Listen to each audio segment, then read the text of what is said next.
রিলায়েন্স মার্টে এলাম আমি মায়ের সাথে। অনেক বাস্কেট ভর্তি জিনিস কিনে চলে এলাম কিড সেকশনে। এখানে একটা জিনিস আমার ভীষণ পছন্দ, যেটা হচ্ছে কিনা রেড ট্রাক। দেখতেই নেওয়ার জন্য খুব বায়না করলাম, মাকে কনভিন্স করার চেষ্টা করলাম, কিন্তু কোনো কিছু আবদারই মেটানো গেল না।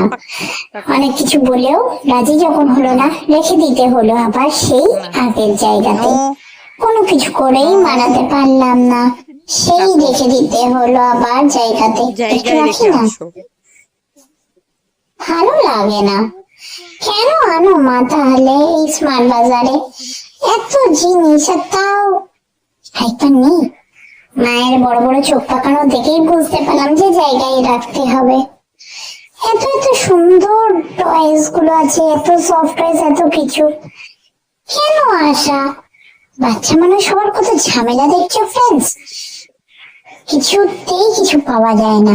এত শুধু জিনিস, শুধু চোখ পরে দেখতে হয়। এত জিনিস দেখে আবার হাতও দিতে পারবো না, খালি বোকা।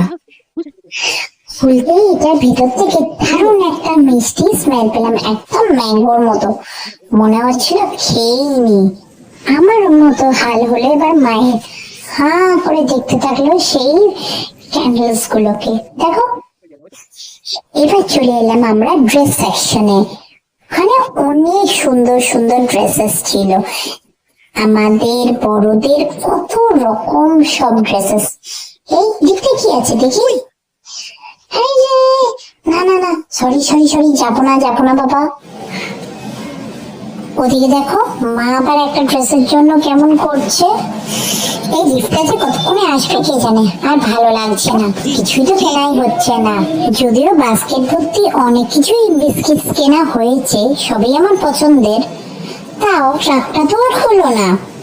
আরো কিছু ছোটখাটো জিনিস কিনে এবার আমরা পেরিয়ে পড়লাম বিলিং সেকশনের জন্য। জিনিসপত্র সব গুছিয়ে গাড়িতে নিয়ে পর এটা পড়েছিল, বড্ডই ভারী। সব রাখা হলো, মা বিল দেখছিল।